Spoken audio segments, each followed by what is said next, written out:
Ngayong linggo naman ay World Clean and Green Week na. Layunin nitong malinisan at mapanatiling ligtas na tirhan ang ating mundo. Siyempre, may mga grupong nangunguna sa larangang ito. Isa na riyan ang Philippine Mountain Rangers and Wildlife Enforcers. At mula sa nasabing grupo, makakasama natin si Forest Marshal Senior Master Chief Raven Solar. Magandang umaga, sir. Magandang umaga po. Good morning. Welcome po sa studio. Thank you for having me. Okay. Sir, bati naman kayo sa inyong mga followers, sa lahat ng mga sumusunod sa inyong organisasyon at sa inyo po. Good morning sa lahat at good morning sa mga tropa. Ayan, mga tropang para sa kalinisan. Ayan, ng ating kalikasan. Para po sa kaalaman ng ating mga manonood, ano po ba ang Mountain Rangers and Wildlife Enforcers at kailan po ito naitatag? Okay, actually the Philippine Mountain Rangers and Wildlife Enforcers, bago lang yan. We started October of last year. Nice. This is a group of volunteers na gusto na nila is malinisan, matulungan yung DNR, malinisan environment natin and such. Yes. And then, mula sa Oktubre 2022 na pagkakatatag nyo po, ilan na po kayo ngayong mga miyembro? Actually, ako kasi nag-handle ng training. So, naturuan ko since last year around 600 plus volunteers. 600 plus so, yeah, we have volunteers from Cavite, Binyan, Manila, Baras. Yes. So, iba't ibang lugar mula sa Pilipinas. And then, ano pa, ngayong we were talking about just a few seconds ago, yung training niyo po. No? Ano pong training na pinagdaraanan po nila, yung kailangan nilang pagdaanan kung gusto po nilang sumali? Okay. So, actually, just to give you a brief background ng Mountain Rangers, composed ito ng mga retired soldiers. Yes. Tapos, meron din ibang mga... people from the corporate world, Yes. sumasali sila. Opo. Yes, people from corporate worlds. Tapos yung mga volunteers na gustong sumama sa amin, gusto nila yung this type of military training. So yung hindi lang siya yung basta maglinis ka, hindi lang yung basta mag-ronda-ronda ka. Yung ginawa talaga namin, quasi-military type siya. Quasi-military type, meaning? Para siyang military ang dating. Alright? So, of course, it's still a volunteer group. So, part of it actually is pag-train ng paano ka mabuhay sa bundok. In case na nag-camping ka, nag-hiking ka. Or jungle survival. Yes. And then, in case na magkaroon ng search and rescue. So, part of our program, ini-equip namin yung mga volunteers namin para matuto ng first aid, para matuto ng mga search and rescue procedures, such and such. So, holistic ang training. Hindi lang, it's not all about, going for cleanups, di ba? That's correct. Also, survival techniques, survival na mga training. That's correct. Ang gusto natin dito, kaya pala maraming sumasali, mga kababayan, ay ang dahilan na ang itinuturo rin ay yung mga search and rescue operations para kayo makatulong, hindi po ba? Lalo na tayo po, ang bansa po natin ay talaga ng mga talagang tampulan ng mga sakuna, ng mga iba't ibang klase ng mga bagyo, mga weather conditions na talaga naman nangangailangan ng tulong, nangangailangan ka ng tulong. Bakit po ba ito pong advokasya natin ang napili po natin? Well, that's a good question actually.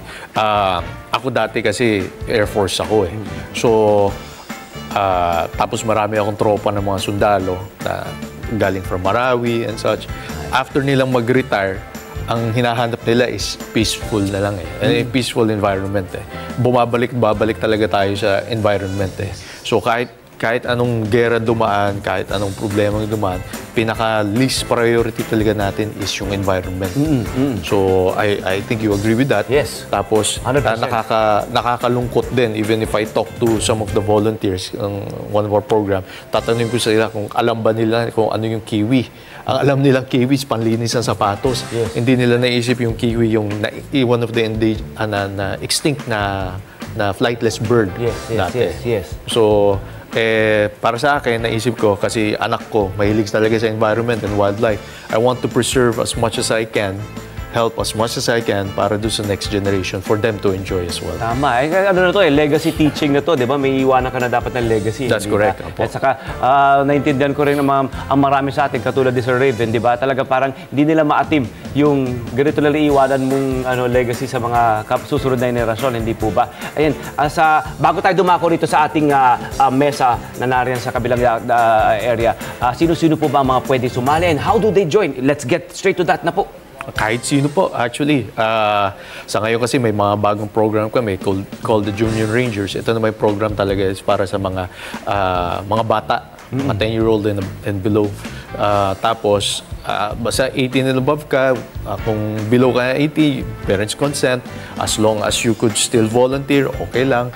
Kung meron kang disability, meron rin kami program for that para makatulong ka sa advocacy natin. Apo. And then, where do they go, sir? Ano po mga site natin na pwedeng puntahan or yung social media sites natin, socials? Pwede nila search ang Philippine Mountain Rangers sa Facebook, sa Instagram, even in TikTok. So from there, they could inquire paano sumali. We have Ayun. We have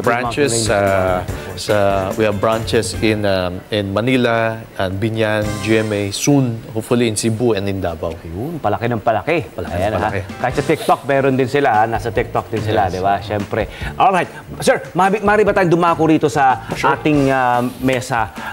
Iba't ibang klase ng mga kagamitang pang survival mo, pang clean up ang ating dala. Would you mind telling us, going through it for us? Ito po, ano po yung nakikita natin dyan? Okay. Lahat ng nandito actually is tinatawag namin, ito, pakita ko muna yung bag natin. Lahat nung ito, pinagkasya ko talaga sa bag. Ang tawag ng bag na to is bag out bag. Ayan.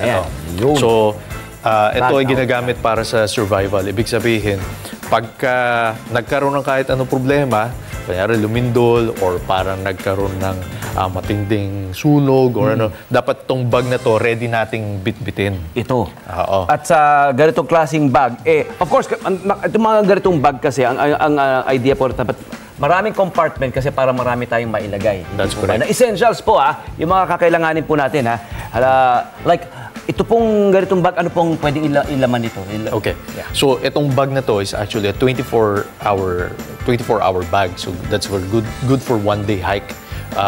Ang suggestion, kung kaya natin makapag 3 days or 5 days, mas maganda. Ang maganda rin kung may compartment para dun sa water bladder, which is lalagay natin dito sa likod. Ito, may extra zipper siya. Okay. Tapos ilalabas natin yung hose. Ito, lalagyan natin ng tubig. Okay. Dito. Nailalagay mo rito sa likuran. Sa likod. Itong ating water bladder. Of course, ang water bladder kailangan po para sa ating, of course, water supply. Water supply natin.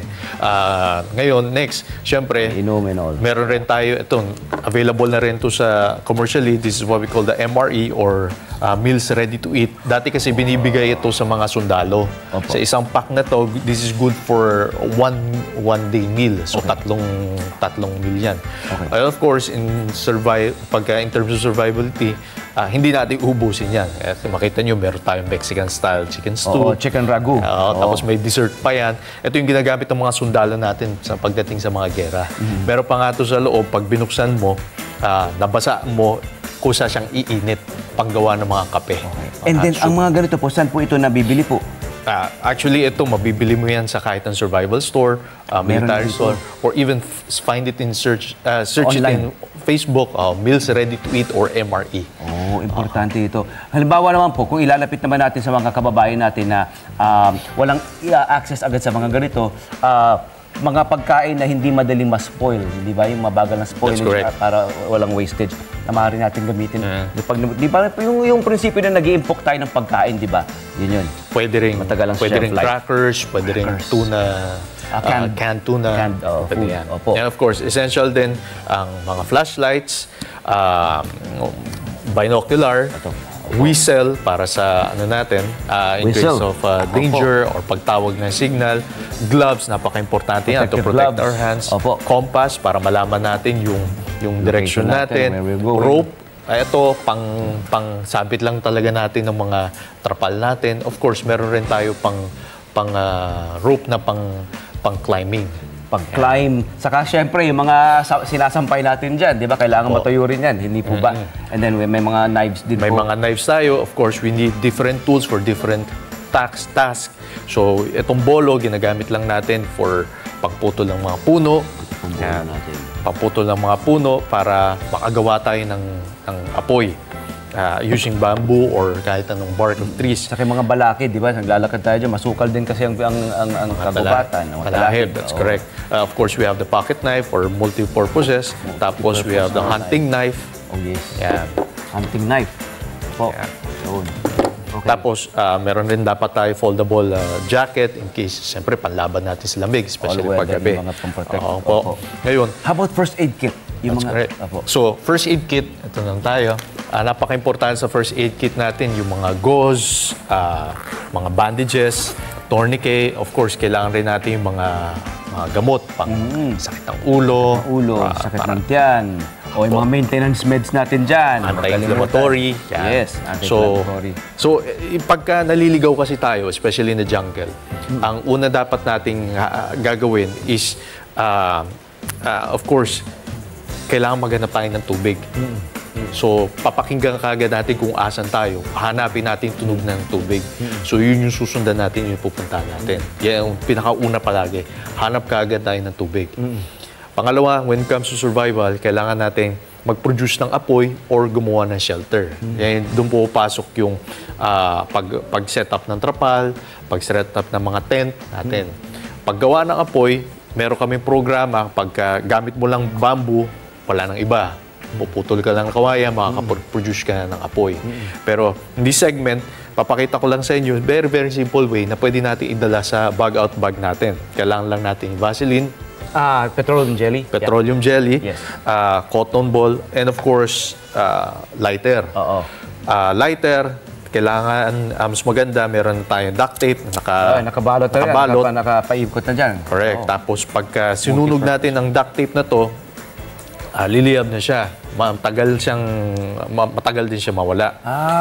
Maano siya sa apoy. Ano siya? Maano siya sa kapoy. And Gusto then- mo bang i-demo ko? And then, for the purpose kasi na ng pagtuturo, we can actually tell them, i-demonstrate na lang natin because Sure. we're indoors. Opo. Yes, yes. So, we need not, habang nasa bahay tayo, gagawin lang natin yung describe na lang natin. yung cotton Yes. ball, ilulubog lang natin sa Jelly, petroleum jelly. Okay. Yan. Tapos pwede na natin siya iwan sa plastic Plastic, ilalagay sa plastic. para i-preserve tapos ilagay lang natin sa bag. Okay. Tapos from there, So, a few balls, di ba, na mayroong petroleum jelly. the more the better para in case na ilang beses kang maggagawa ng apoy, marami ka nakabang. And then, yan, ito ay sisindihan mo lang. Sisindahan mo lang, tapos siya. ilalagay lang natin sa mga nakabang natin mga dry leaves. Yan. amazing. Ito matagal tong Amazing. mawala. Very practical and very useful practical. to Apo.